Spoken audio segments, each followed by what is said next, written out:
नमस्कार बच्चों, कैसे हो आप सब? बढ़िया। चलो, आज हम लोग क्लास 12 का फिजिक्स का चैप्टर 1 पढ़ेंगे जिसका नाम है electric charge and fields. Chapter 1 unit 1 का एक पार्ट है। यूनिट 1 जिसको इलेक्ट्रोस्टैटिक्स भी कहा जाता है।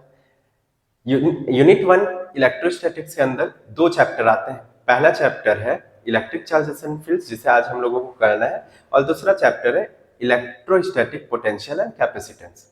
ये दो चैप्टर्स ही क्यों आते हैं इलेक्ट्रोस्टैटिक्स के अंदर? सबसे पहले तो ये क्वेश्चन रेज होगा, इलेक्ट्रोस्टैटिक्स जो यूनिट है इसके अंदर यही तो चैप्टर क्यों आते हैं? तो सबसे पहले इलेक्ट्रोस्टैटिक्स को समझना पड़ेगा हमें, उसके बाद ही आगे बढ़ सकते हैं हम लोग पहले चैप्टर में। मेरा नाम है आशीष कुमार गंछोर, स्वागत है आपका भिलाई फिजिक्स एकेडमी में। चलिए स्टार्ट करते हैं। तो पहला यूनिट है आपका इलेक्ट्रोस्टैटिक्स। इसके अंदर कौन से चैप्टर आते हैं बताया मैंने? इसके अंदर दो चैप्टर आते हैं। पहला चैप्टर है आपका इलेक्ट्रिक चार्ज एंड फील्ड्स, ठीक। और चैप्टर नंबर 2 है जो आपका इलेक्ट्रोस्टैटिक पोटेंशियल एंड कैपेसिटेंस। ये हुए आपके दो चैप्टर। तो यही दो चैप्टर क्यों आ रहे हैं भाई? आइए इलेक्ट्रोस्टैटिक वर्ड पर ध्यान देते हैं हम लोग। इलेक्ट्रोस्टैटिक्स वर्ड पर अगर फोकस करें तो क्या आपको ये नहीं लगता कि ये दो वर्ड से मिलकर बना हुआ है? एक इलेक्ट्रो प्लस दूसरा स्टैटिक्स। इलेक्ट्रो वर्ड का जो राइज है, इंट्रोडक्शन है, मतलब इलेक्ट्रो वर्ड पर ध्यान दो तो ये सीधे सीधे इलेक्ट्रॉन से आया हुआ है। और इलेक्ट्रॉन क्या है? एक एलिमेंट्री चार्ज है। इसका मतलब इलेक्ट्रॉन को आप चार्ज भी कह सकते हैं। चार्ज ही कहते हैं इलेक्ट्रॉन को, निगेटिव चार्ज, ठीक। और स्टैटिक्स क्या है? स्टैटिक्स का मतलब होता है एक जगह पर फिक्स रख देना या एक जगह पर स्थायी कर देना, स्टेबल कर देना, ठीक। इसका मतलब क्या है? आपको चार्ज को कैसा करना है?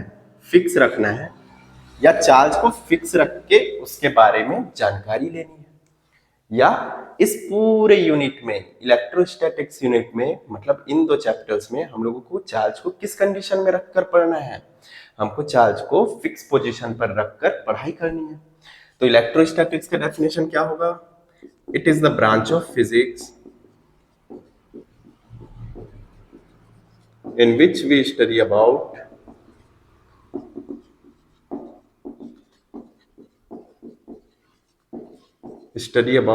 charge at rest condition। Rest condition में हम क्या करते हैं? चार्ज के बारे में पढ़ते हैं रेस्ट कंडीशन में, ठीक। तो ये हुआ आपका इलेक्ट्रोस्टैटिक्स का मतलब।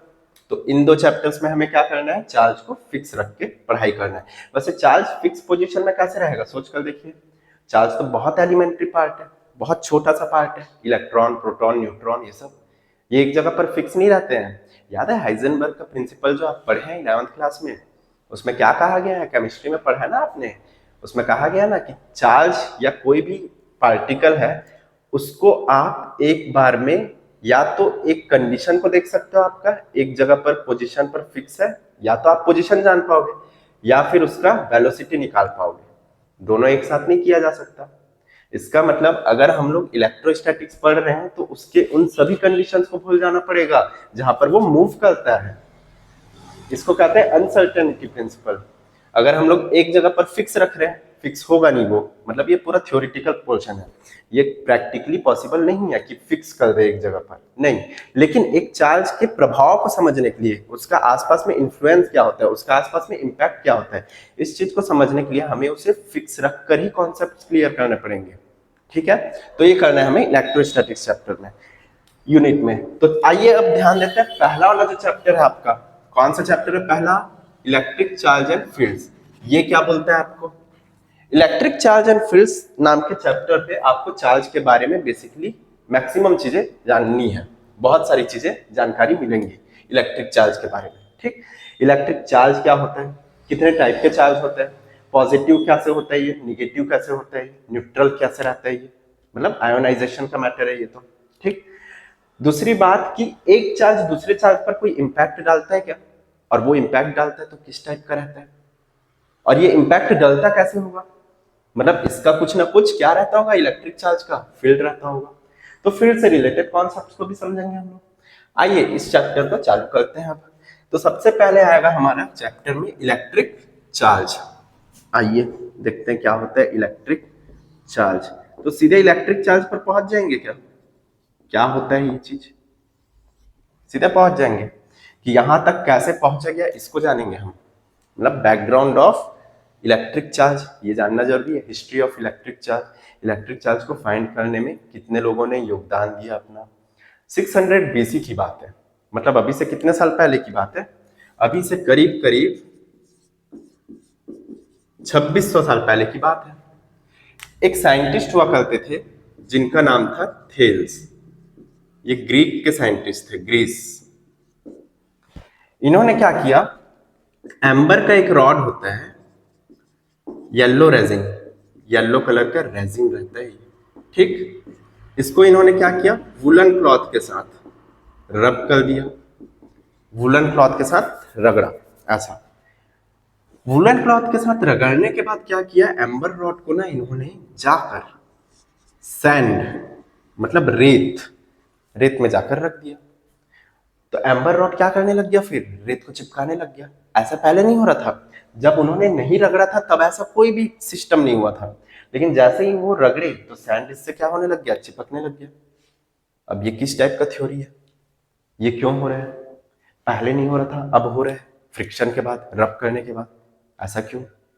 ठीक है, ये कॉन्सेप्ट चलते रहा, ऐसी बहुत सारी चीजें मिलती गई जिनको रब करने से वो दूसरे चीजों को अट्रैक्ट कर रहे हैं।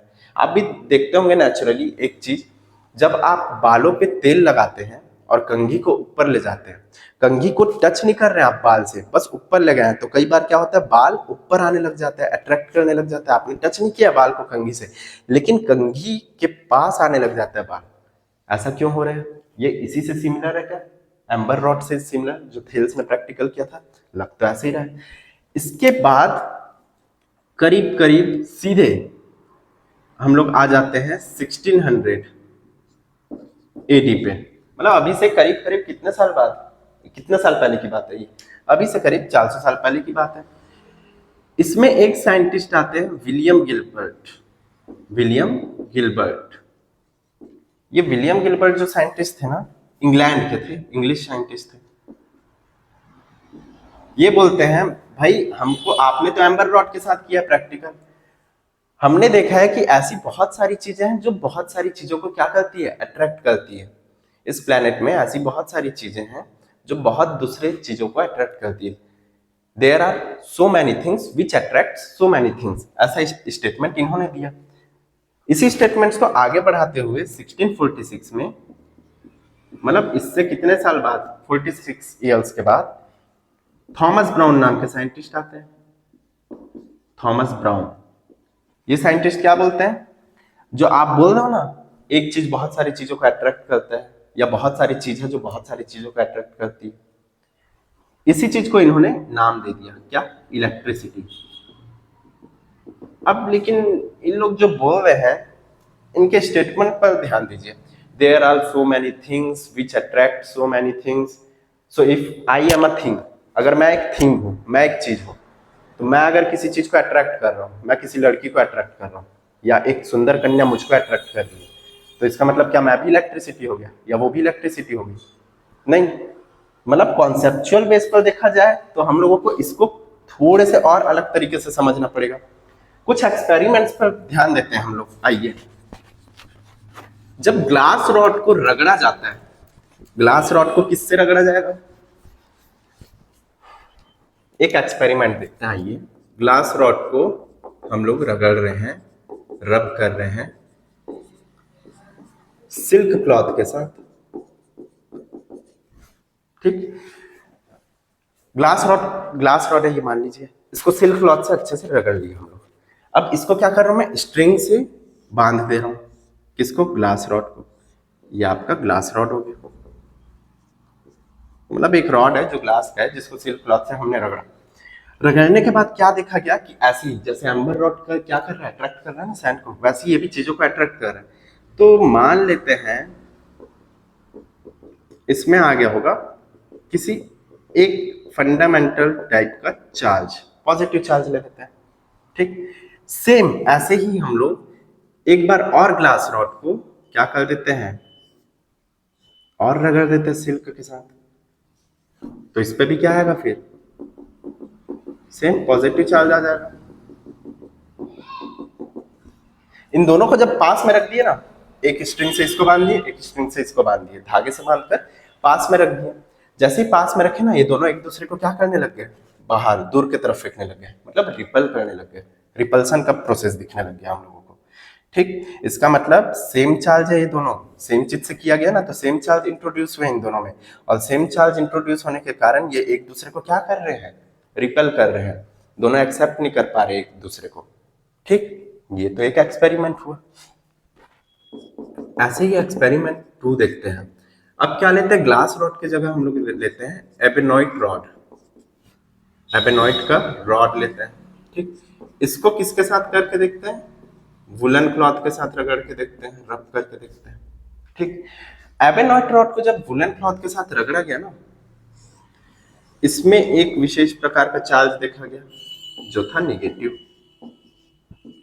और एक और बार इसी प्रैक्टिकल को करके उसमें भी स्ट्रिंग को लगा करके रॉड को लटका दिया गया, तो यहां पर भी क्या दिखा आपको, रिपल्सन का प्रोसेस दिखा। मतलब ये दोनों एक दूसरे को क्या कर रहे हैं, बाहर फेंकने की कोशिश कर रहे हैं, एक दूसरे को एक्सेप्ट नहीं कर पा रहे हैं ये दोनों, ठीक। यहां पर भी रिपल्सन हो रहा है, मतलब यहां पर भी सेम सेम चार्ज है, एक दूसरे को क्या कर रहे हैं, रिपल कर रहे हैं, यहां भी सेम सेम चार्ज है, एक दूसरे को रिपल कर रहे हैं। एक लास्ट प्रैक्टिकल देखते हैं जिससे कॉन्सेप्ट थोड़ा सा क्लियर होगा।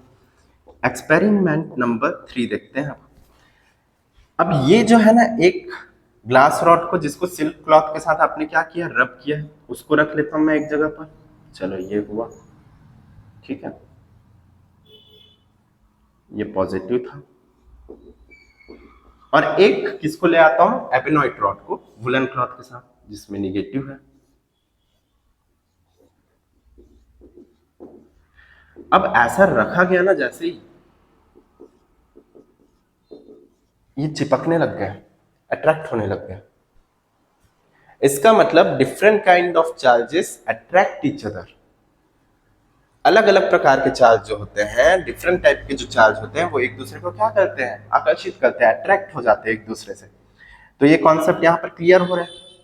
लेकिन यहां पर एक चीज ये समझ नहीं आ रहा है कि रब करने से क्यों हो रहा है ये चीज, विदाउट रबिंग क्यों नहीं हो रहा है। खाली रॉड को रख दिया हम तब तो कुछ नहीं हो रहा है भाई, चिपके तो चिपके हैं, दूर है तो दूर है, खाली रॉड। जबकि रब कर दिया उसके बाद ये सब चीजें हो रही है। ये तो समझ आ रहा है कि एक अट्रैक्ट कर रहे हैं रब करने के बाद, और एक डिस्ट्रैक्ट कर रहे हैं, ये चीज समझ आ रहा है। यहाँ पर दोनों सेम काइंड के रख दिए तो डिस्ट्रैक्ट कर रहे हैं, दोनों अलग अलग काइंड के रख दिए तो अट्रैक्ट कर रहे हैं, ये चीजें तो समझ आ रही है। लेकिन ये चीज समझ नहीं आ रहा है कि रब करने से क्यों हो रहा है ये चीज, रब करने से ही क्यों हो रहा है ये चीज। इसके बाद एक और साइंटिस्ट आते हैं लगभग लगभग 1700 में, मतलब इससे 100 साल के बाद लगभग। वो साइंटिस्ट थे बेंजामिन फ्रैंकलिन। बेंजामिन फ्रैंकलिन ने कॉन्सेप्ट दे दिया कि भाई ये फंडामेंटल प्रॉपर्टी होता है चार्ज का, कि रब करेंगे तो वो क्या हो जाता है, आयोनाइज हो जाता है। क्या हो जाता है, वर्ड पर ध्यान दीजिए, आयोनाइज हो जाता है। आयोनाइज होने के कारण किसी एक चार्ज पर या किसी एक मटेरियल पर एक विशेष प्रकार का चार्ज आ जाता है जो पॉजिटिव हो सकता है रब करने से, और किसी दूसरे टाइप के मटेरियल पर दूसरे टाइप का चार्ज आ सकता है जो निगेटिव होता है नेचर में। और ये दोनों को जब आसपास रखते हो आप, पॉजिटिव और निगेटिव को, तो दोनों अट्रैक्ट ही करेंगे क्योंकि अपोजिट है।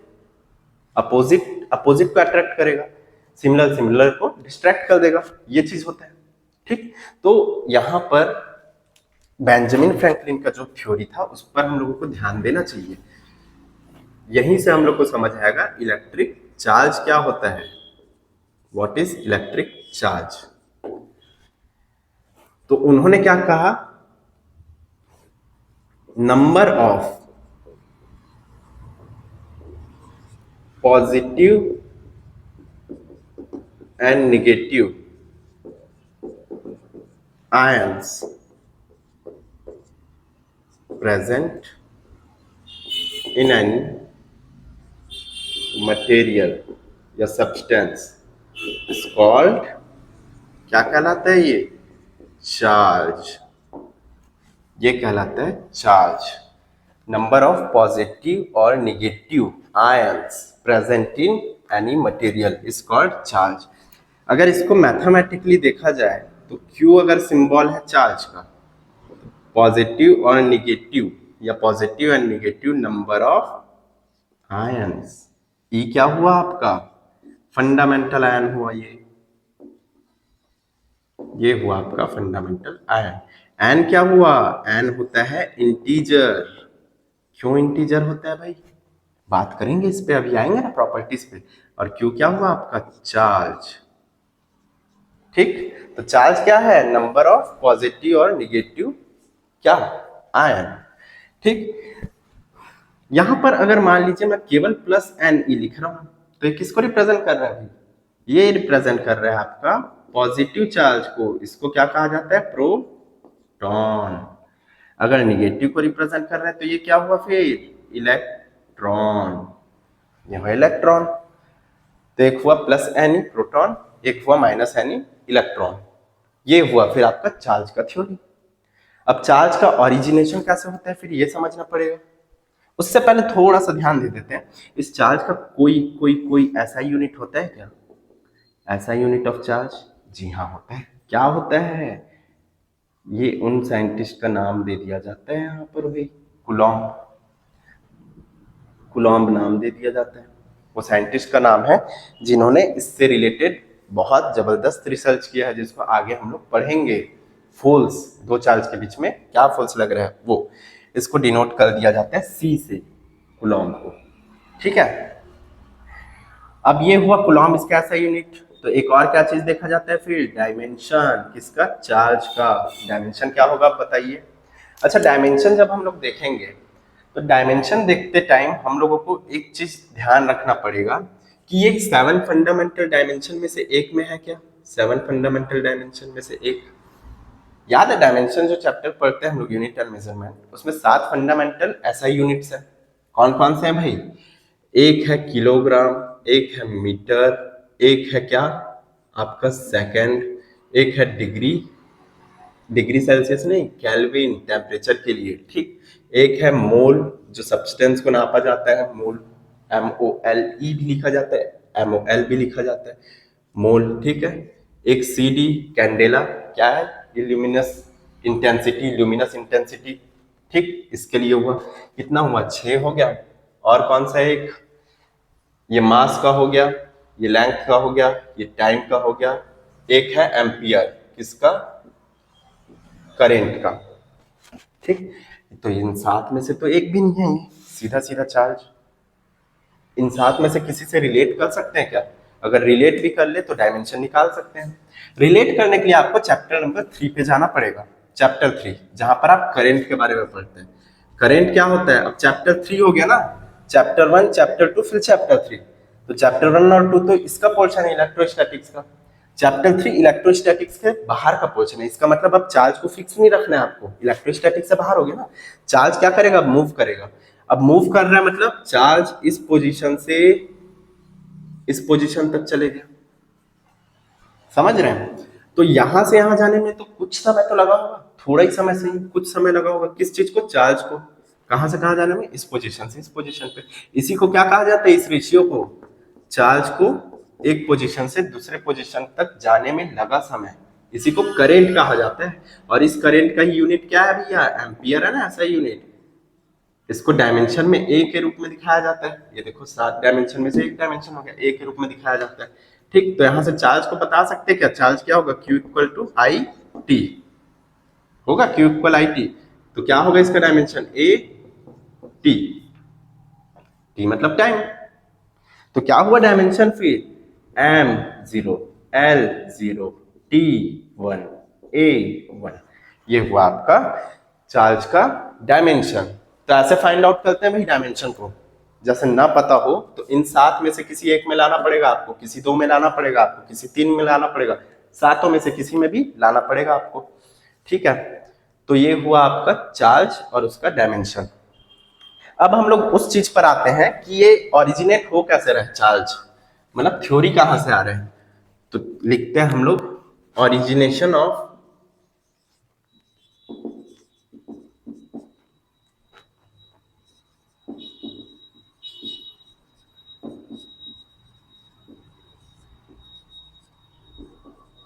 या इसको ऐसे लिख लीजिए, theory of origination of charges, ऐसा लिख लीजिए, theory of origination of charges. किस किस टाइप से चार्ज ओरिजिनेट होता है, चलिए आइए देखते हैं।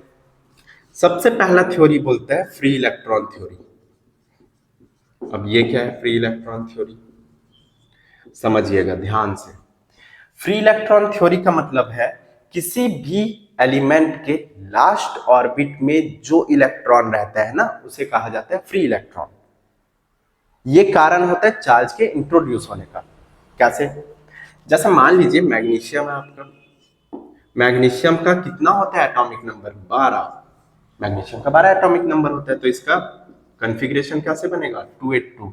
डायग्राम अगर आप बनाएंगे, फिगर आप बनाएंगे, तो 3 ऑर्बिट्स दिख रहे हैं, पहले में आएगा 2, नील्स बोर के अकॉर्डिंग एक ऑर्बिट में कितने आ सकते हैं 2n², तो पहले में आया 2, दूसरे में आएगा 8, ठीक है। अब इस वाले में केवल 2 आ पाया, कंप्लीट हो गया यहां पर। लेकिन ये वाला जो एलिमेंट है ये स्टेबल हो नहीं पाया। स्टेबल तब होता जब इसमें 6 इलेक्ट्रॉन और आ जाते, तो ये 8 हो जाता, 8 होता तो ये फुलफिल हो जाता अपने आप में। या फिर ये 2 इलेक्ट्रॉन बाहर चले जाते, 2 इलेक्ट्रॉन बाहर जाते तो ये किस कंडीशन में आता, ये वाला सेल गायब हो जाता, केवल इतना ही रहता। इतना रहता मतलब वो किसके स्टेट में आ जाता, नियॉन के। नियॉन क्या है अपने आप में स्टेबल है, जिसका एटॉमिक नंबर 10 होता है, तो नियॉन के स्टेट में या नियॉन के कंडीशन में आ जाता है, ये स्टेबल हो जाता। लेकिन अब क्या है, अनस्टेबल है। इसका मतलब या तो इसको 6 इलेक्ट्रॉन की आवश्यकता होगी, या ये 2 इलेक्ट्रॉन को क्या कर सकता है, बाहर भेज सकता है। क्या चीज ज्यादा आसान है, किसी से 6 इलेक्ट्रॉन लेना या अपने से 2 इलेक्ट्रॉन को भेज देना? आसान कोई भी चीज नहीं है इन दोनों में से। फिर भी दोनों में से कोई एक चीज थोड़ा सा ईज होगा इसके लिए।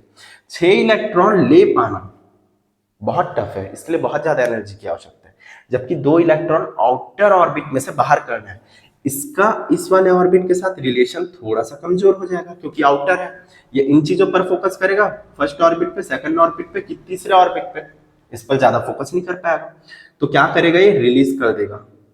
रिलीज का मतलब डोनेट कर रहा है, और डोनेट कर रहा है मतलब पॉजिटिव क्या आ रहा है, चार्ज आ रहा है, पॉजिटिव आयन आ रहा है। किस पे, मैग्नीशियम एलिमेंट पे। जब डोनेट करेगा तब, जब डोनेट नहीं कर रहा है तब तो ये अपने आप में बोलेगा नहीं भाई मैं स्टेबल हूं, कोई दिक्कत नहीं है मेरे को, मैं अपने आप में इनफ हूं। चलो ठीक है। अब क्लोरीन का एक बार ध्यान देते हैं क्या होता है। फिर क्लोरीन का होता है 287, 17 होता है ना इसका एटॉमिक नंबर, 287 हुआ इसका क्या कॉन्फ़िगरेशन। इसका डायग्राम नहीं बना रहा हूं मैं, क्योंकि यहाँ पर क्लियर समझ आ रहा है एक इलेक्ट्रॉन का क्या है नीड है। 7 इलेक्ट्रॉन तो रिलीज कर नहीं सकता, एनर्जी की बहुत ज्यादा रिक्वायरमेंट होगी 7 इलेक्ट्रॉन को रिलीज करने के लिए। तो ये क्या करेगा, एक इलेक्ट्रॉन को क्या करेगा, लेगा, मतलब क्या कर रहा है, रिसीव कर रहा है, एक्सेप्ट कर रहा है, एक्सेप्टर। ये डोनेट कर रहा था, ये क्या कर रहा है, एक्सेप्ट कर रहा है। तो एक्सेप्ट करने के कारण इस पर क्या चढ़ जाएगा भैया, बोरो, उधारी, माइनस। तो ये क्या हो गया, चार्ज माइनस आ गया इस पे। ये भी अपने नॉर्मल स्टेट पे बोलेगा भाई मैं ठीक हूं, कोई मेरे को जरूरत नहीं है किसी चीज का। लेकिन जैसे ही ये Mg के पास आएगा ना, Mg भी अपने आप में ठीक था, जैसे ही Mg के पास आया क्लोरीन, तो ये बोलेगा भाई मेरे पास तो एक चार्ज की रिक्वायरमेंट है, आपके पास तो 2 चार्ज है यार, मेरे को एक चार्ज दे दो, ऐसा करके बोलेगा। तो ये बोलेगा ठीक है भाई मैं एक चार्ज तो दे दूंगा, लेकिन मेरे एक चार्ज का क्या होगा, एक और पॉजिटिव चार्ज तो बचा रहेगा मेरे पास। तो क्या बोलेगा क्लोरीन, ठीक है मैं अपने एक सगे भाई को और ले आता हूं। तो ऐसे कंडीशन में क्या होगा, MgCl2 नाम का एक प्रोडक्ट बनेगा, मैग्नीशियम क्लोराइड इस नाम का एक प्रोडक्ट बनेगा। और ये प्रोडक्ट आपका किस तरीके से बना है, आयोनिक बॉन्ड से बना है। ये आयन इस आयन के साथ बॉन्ड बनाया है, प्लस आयन माइनस आयन के साथ। तो ये फ्री इलेक्ट्रॉन थ्योरी था। इसमें क्या हो रहा है, इलेक्ट्रॉन रिलीज हो रहा है, कौन से, आउटर ऑर्बिट में से, आउटर शेल में से क्या हो रहा है, इलेक्ट्रॉन रिलीज हो रहा है या फिर एक्सेप्ट किया जा रहा है। इसे कहा जाता है free electron theory. Free electron theory के चलते ही तो चार्ज डेवलप हो रहा है ना भाई, समझिए इस चीज को। इसी के कारण तो फ्री इलेक्ट्रॉन थ्योरी के कारण तो समझ आ रहा है कि चार्ज निकल भी सकता है या आ भी सकता है। समझ रहे हैं? तो आप लोग जो देख रहे थे ना एबोनॉइट रॉड जिसको रब किए थे, उसमें आउटर सरफेस पर क्या हो रहा था, वही चार्ज तो आ रहा था, इंट्रोड्यूस हो रहा था। ठीक, तो ये हुआ एक कॉन्सेप्ट। दूसरा कॉन्सेप्ट क्या है फिर आपका? दूसरा कॉन्सेप्ट है आपका friction theory. Free electron theory एक हुआ, दूसरा है फ्रिक्शन थ्योरी। अब ये फ्रिक्शन थ्योरी क्या है? अरे भाई जो अभी तक आप पढ़ रहे थे वही तो फ्रिक्शन थ्योरी है, रब वाला, रगड़ने का। ये जो रॉड है इसको आपने रब किया, किससे? एबोनॉइट रॉड था तो इसको वूलन के साथ किया था आपने, ठीक। और ग्लास रॉड था, इसको किसके साथ किया था आपने? ग्लास रॉड को सिल्क के साथ किया था। एबोनॉइट को आपने किसके साथ किया था? वूलन के साथ किया था। एबोनॉइट को ना वूलन के साथ किया था, और ग्लास रॉड को आपने सिल्क के साथ किया था। तो क्या किया था? रब किया था, रगड़ा था आपने। तो रगड़ने के कारण क्या हुआ था? उसके आउटर सरफेस पर एक्साइटेड होते गए क्या चीज? आउटर सरफेस के इलेक्ट्रॉन। आउटर सरफेस के इलेक्ट्रॉन मतलब आउटर ऑर्बिट के इलेक्ट्रॉन। वो नॉर्मल कंडीशन में थे, अपना मस्त भ्रमण कर रहे थे अपने ऑर्बिट पे, ठीक है। लेकिन जैसे ही आपने रब कर दिया तो आउटर सरफेस के जो इलेक्ट्रॉन्स है ना वो सब क्या आ गए? एक्साइटेड स्टेट में आ गए। इसका मतलब वो बोलने लगे कि भाई नहीं नहीं नहीं, नहीं मेरे अंदर चार्ज आ गया, मैं डोनेट कर सकता हूँ, मैं रिलीज कर सकता हूँ, ऐसा करके। जो आप किसी और एलिमेंट को लाकर कर रहे थे ना, वो चीज रब करके कर दिया आपने। समझ रहे हो? तो फ्रिक्शन के कारण क्या हो रहा है फिर? यहाँ पर आउटर सरफेस में चार्ज आते जा रहे हैं, डेवलप होते जा रहे हैं। अब ये किसी भी चीज को अट्रैक्ट कर सकते हैं या किसी भी चीज को डिस्ट्रैक्ट कर सकते हैं। तो फ्रिक्शन थ्योरी क्या बोलता है? On rubbing a surface of any substance, it starts to attract or distract another substance। बस ये था फ्रिक्शन थ्योरी। रब करने से उसके आउटर सरफेस पर, उसके आउटर ऑर्बिट पर इलेक्ट्रॉन्स जो है एक्साइटेड स्टेट में आ जाते हैं, और एक्साइटेड स्टेट में आने के कारण वो क्या कोशिश करेंगे? किसी चीज को अट्रैक्ट करेंगे क्योंकि मूवमेंट अब बढ़ गया बहुत ज्यादा, या फिर किसी चीज को क्या करेंगे? वो डिस्ट्रैक्ट करेंगे। ये होता है फ्रिक्शन थ्योरी। चलिए ठीक है, ये हो गया। एक लास्ट थ्योरी और है जिसको क्या कहा जाता है फ्रिक्शन थ्योरी के बाद? इंडक्शन या इलेक्ट्रोस्टैटिक इंडक्शन कहा जाता है।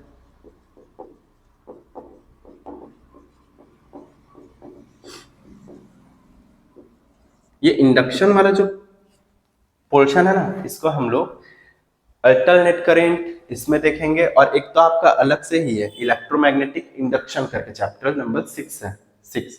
उस पर बहुत अच्छे से देखेंगे हम लोग इस चीज को, ठीक है।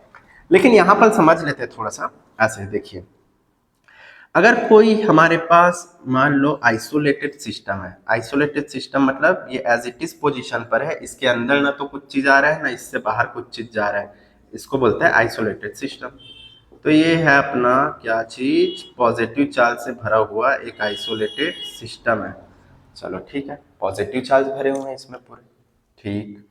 अब मान लीजिए इसके पास में कोई एक ऐसा सब्सटेंस रख देता हूं मैं, मान लीजिए इसके पास में कोई ऐसा सब्सटेंस को रख दिया हूं मैं, ठीक है। थोड़ी देर रखा मैं, क्या लगता है क्या होगा? कांटेक्ट नहीं है यहाँ पर, देखो गैप है, कांटेक्ट नहीं है, फिजिकल कांटेक्ट नहीं है ना। क्या होना चाहिए बताइए? होना ये चाहिए कि ये इसको अट्रैक्ट करने की कोशिश करेगा। इसका मतलब यहां से चार्ज बाहर जाकर अपने आइसोलेशन से बाहर निकलकर इसके अंदर प्रवेश करने की कोशिश करेंगे भाई। इसका मतलब कौन एक्सेप्ट कर रहा है? एक्सेप्टर कौन है? ये वाला सब्सटेंस, इसको बी नाम दे देते हैं, इसको ए। तो यहाँ पर बी क्या है? एक्सेप्ट करने का काम कर रहा है, एक्सेप्टर क्या लाएगा। इसलिए एक्सेप्ट करने वाले में क्या चार्ज चढ़ जाता है? माइनस। भाई मैंने तो टच ही नहीं किया है उसके बाद भी ये चीज हो रहा है, इसी को क्या कहा जाता है? इंडक्शन। अच्छा ये क्यों हो रहा है? क्योंकि हर चार्ज का अपना एक फील्ड होता है, ऐसा अपना एक फील्ड होता है हर चार्ज का। चार्ज है, मान लो ये एक चार्ज है, इसके आसपास में सराउंडिंग में एक फील्ड हो जाएगा। क्या फील्ड होगा? ये प्रभाव या इन्फ्लुएंस करने का कोशिश करता है, प्रभावित करने का कोशिश करता है आसपास के क्षेत्र को, समझ रहे हैं। और इसके कारण क्या हो रहा है, इस वाले जगह पर भी ये चार्ज का इम्पैक्ट जाना चालू हो रहा है, धीरे धीरे करके ये चार्ज इस पर आने लग जाएगा, अंदर में पॉजिटिव होने लग जाएगा। इसका मतलब ये वाला मटेरियल चार्ज्ड नहीं था पहले, इसमें पॉजिटिव चार्ज आने लग गए, तो यहाँ पर इंडक्शन का प्रोसेस हो रहा है। देखो माइनस वाला चार्ज इसके सरफेस पर यहाँ पर आ गया है, ठीक है। तो आप यहाँ पर भी देख रहे हो, तो ये थ्योरी ही तो है ना एक तरीके का, कि भाई चार्ज यहाँ पर भी आना चालू हो रहा है, सेम वही। तो ये 3 थ्योरी होते हैं। फ्री इलेक्ट्रॉन थ्योरी होता है जिसमें आउटर ऑर्बिट में जो इलेक्ट्रॉन्स होते हैं उनके कारण चार्ज डेवलप होते हैं, ठीक है। दूसरा थ्योरी है आपका फ्रिक्शन थ्योरी, जिसमें रब करने के कारण क्या हो रहा है, चार्ज डेवलप हो रहा है, इंट्रोड्यूस हो रहा है, ठीक। तीसरा है electro induction theory, electrostatics induction theory. इसमें क्या हो रहा है, कोई एक आइसोलेटेड सिस्टम है, कोई दूसरा सिस्टम बी है। बी सिस्टम को अगर ए सिस्टम के पास में रख दे रहे हो आप, तो ए सिस्टम से बी सिस्टम पर प्रवेश चालू हो जाता है चार्ज का, और प्रवेश होने के कारण यहाँ पर ये एक्सेप्टर बन गया है बी, ठीक। ये 3 थ्योरी है आपके। तो चलिए ये थ्योरीज तो हो गए ओरिजिनेशन ऑफ चार्जेस का, लेकिन चार्ज के कुछ बेसिक या फंडामेंटल प्रॉपर्टीज भी है क्या? चार्ज के कुछ फंडामेंटल प्रॉपर्टीज हैं, आइए देखते हैं, बात करते हैं उस पर, क्या प्रॉपर्टीज हैं चार्ज के फंडामेंटल। सबसे पहला फंडामेंटल प्रॉपर्टी जो चार्ज का है ना, वो क्या है पता? कि चार्ज कंजर्व रहता है। मतलब आप नहीं बना सकते चार्ज को, नहीं आप खत्म कर सकते चार्ज को। अरे तो चार्ज पहले से बना बनाया है? जी हाँ, पहले से बना बनाया है, आपने नहीं बनाया चार्ज को। क्योंकि कंजर्वेशन थ्योरी क्या बोलते हैं, एनर्जी होता है कंजर्व। फिजिक्स में 4 चीजें कंजर्व होती है ना, साइंस में, एनर्जी, मास, मोमेंटम और चार्ज। ये 4 चीजें क्या होती है, कंजर्व होती हैं। आइए ध्यान देते हैं प्रॉपर्टीज ऑफ चार्जेस में। पहला प्रॉपर्टी है charge is conserve in nature. Nature में क्या होता है, चार्ज हमेशा कंजर्व रहता है। इसका मतलब we can not create charge not destroy. हम ना तो बना सकते हैं इसको, ना ही डिस्ट्रॉय कर सकते हैं, ठीक। इसको लिख सकते हो आप चाहो तो, charge can nether be created nor destroy.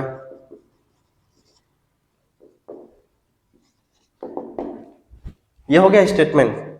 अब इसको समझना पड़ेगा हमें, इसको लिख देने से बस नहीं है। अब ऐसे में तो एक थ्योरी ये आ रहा है भाई कि चार्ज को अगर आप बोल दो कि ना बनाया जा सकता है ना डिस्ट्रॉय किया जा सकता है, तब तो फिर ये रब करके हमने तो चार्ज को ला दिया था, एबेनॉइड रॉड हो गया, या फिर आपका जो ग्लास रॉड था उस पर कैसे ला दिया फिर चार्ज को? हमने चार्ज को नहीं लाया था, चार्ज उस पर पहले से मौजूद था। चार्ज मेरे शरीर में भी पहले से मौजूद है, हम केवल आयोनाइज करने का काम करते हैं, आयोनाइजेशन का काम करते हैं हम लोग। मतलब या तो हम लोग फ्री इलेक्ट्रॉन थ्योरी के सिस्टम से जाएंगे, उसको आयोनाइज करेंगे, या फिर फ्रिक्शन के थ्रू करेंगे, या इंडक्शन के थ्रू करेंगे। समझ रहे हैं? इन तीनों सिस्टम के थ्रू ही कर सकते हैं हम लोग आयोनाइज, और कोई जरिया है नहीं अभी। तो चार्ज पहले से मौजूद रहता है, लेकिन उसको पॉजिटिव बनाना या निगेटिव बनाना हमारे ऊपर है, हम कैसे बना रहे हैं उसको, ठीक। तो इसका मतलब चार्ज मौजूद है पहले से, कंजर्व है चार्ज अपने आप में, नेचर उसका कंजर्व है।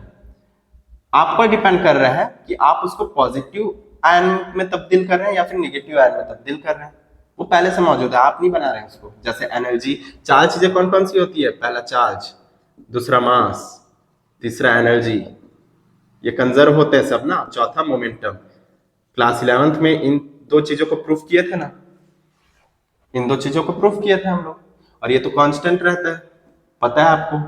मास तो कांस्टेंट रहता है ना, वेट वेरी करता है, मास कांस्टेंट रहता है। और अब ये देख रहे हैं हम लोग, चार्ज भी कांस्टेंट रहता है। चार्ज भी आइसोलेटेड सिस्टम में उतना ही रहेगा जितना है, जब तक आप जबरदस्ती उस पर इनपुट नहीं डाल रहे, जब तक आप उससे बाहर निकाल दे रहे, तब तक वो उतना ही रहेगा।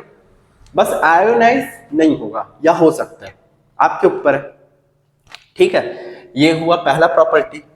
दूसरा प्रॉपर्टी क्या है फिर? दूसरा प्रॉपर्टी है चार्ज इज क्वांटिजाइज्ड। क्वांटिजाइज्ड भी बोलते हैं, क्वांटिजेशन भी रहता है, क्वांटिजेशन थ्योरी लगता है इस पर, चार्ज पर, मतलब इसकी प्रॉपर्टी है। अब क्वांटिजाइजेशन का मतलब क्या है? Q इक्वल आप क्या लिखते हैं? प्लस माइनस एन ई लिखते हैं। यहाँ पर एन किस चीज को डिनोट करता है भैया? एन डिनोट करता है इंटीजर को, और इंटीजर का मतलब minus infinite two plus infinite. इसका मतलब हो सकता है प्लस माइनस 1, इसका मतलब हो सकता है plus minus 2, plus minus 3, plus minus 4, plus minus 5, या प्लस माइनस 1001, प्लस माइनस 10,005, कुछ भी हो सकता है। क्या नहीं हो सकता फिर?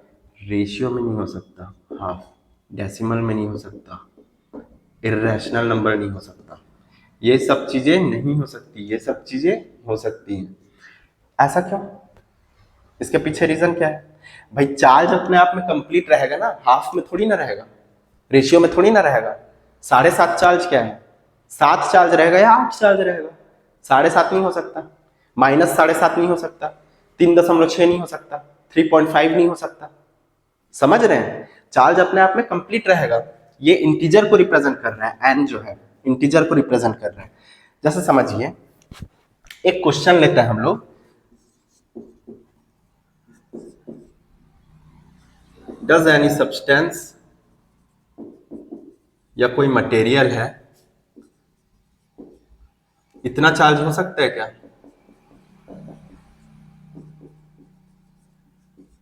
क्या इतना चार्ज हो सकता है किसी सब्सटेंस में?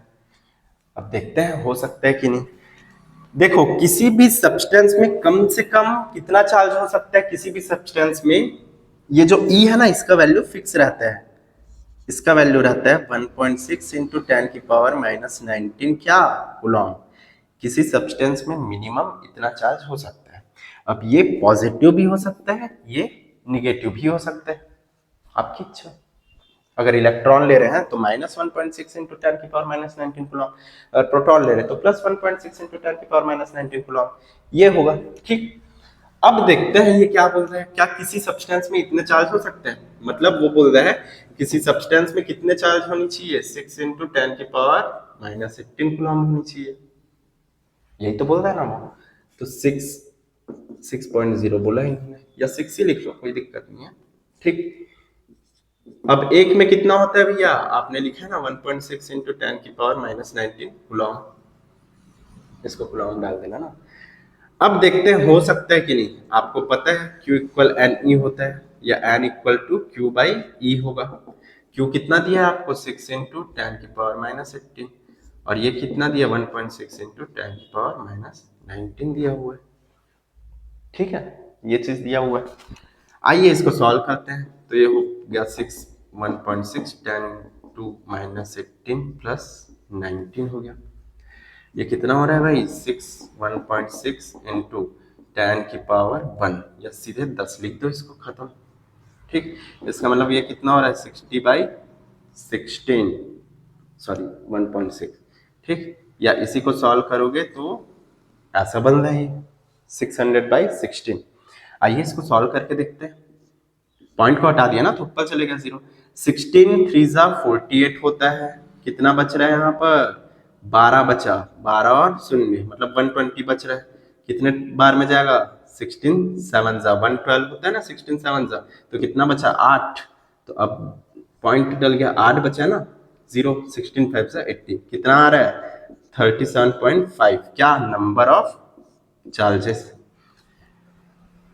बोलने का मतलब है 37.5 सब्सटेंस में चार्ज हो सकते हैं क्या? 37.5 वैल्यू के हो सकते हैं? सोचिए भैया, एन तो आपको पता है ना, एन इज इंटीजर। या तो इसको होना चाहिए था 37, या इसको होना चाहिए था 38। इंटीजर है ना, 37 या 38 होना चाहिए था। डेसिमल या फिर फैक्टर के फॉर्म में, या रेशियो के फॉर्म में, रैशनल नंबर के फॉर्म में नहीं आ सकते ही। इसका मतलब सब्सटेंस डू नॉट या डज नॉट हैव, या कैन नॉट ही बोल दो, सब्सटेंस कैन नॉट हैव कितना? इतना चार्ज। इसका मतलब सब्सटेंस कैन नॉट हैव इतना चार्ज, कोई भी सब्सटेंस इतना चार्ज होल्ड नहीं कर सकता।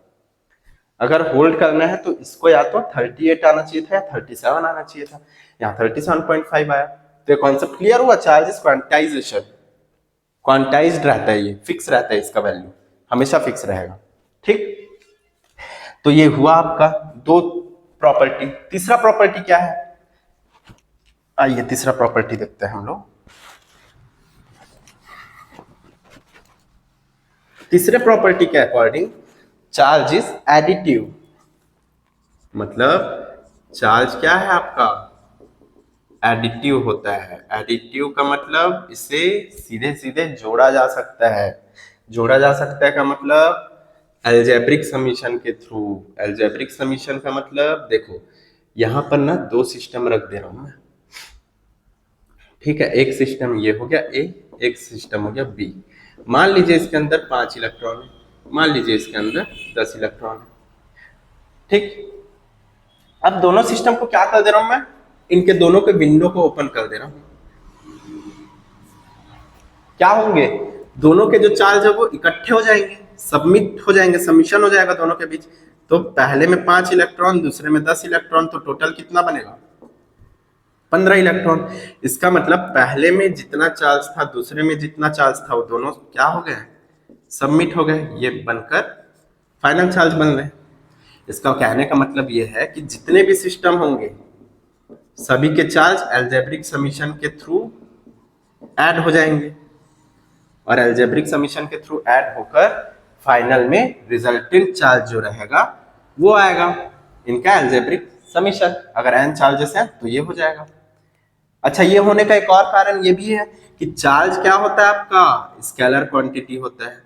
स्केलर, स्केलर का मतलब है इसकी कोई डायरेक्शन नहीं होती, सर्टेन डायरेक्शन नहीं होती।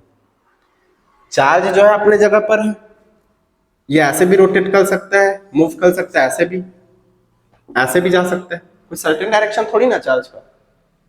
और चार्ज का अगर सर्टेन डायरेक्शन नहीं है, इसका मतलब चार्ज क्या है, स्केलर क्वांटिटी है। तो स्केलर क्वांटिटी का एडिशन कैसा होता है, अलजेब्रिक एडिशन, सीधे सीधे जोड़ दिया जाता है।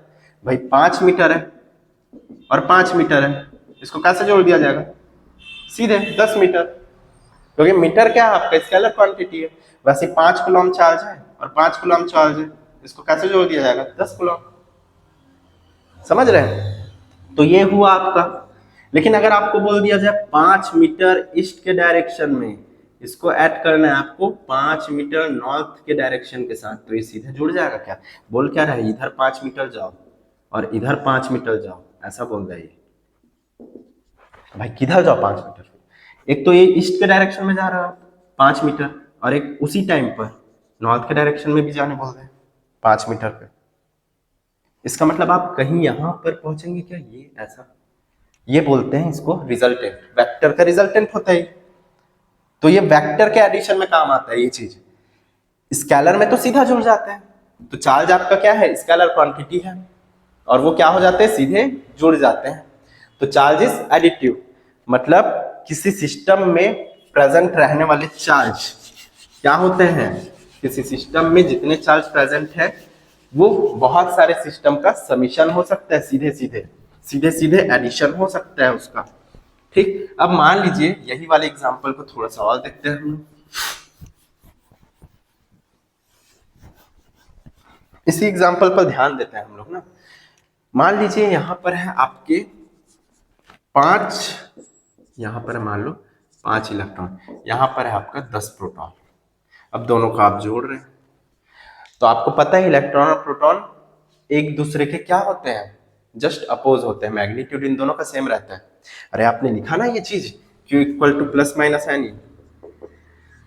यहाँ पर E का वैल्यू क्या था, फिक्स रहता है ना, हर एक एलिमेंट में इतना कूलम रहेगा, कम से कम इतना रहेगा चार्ज।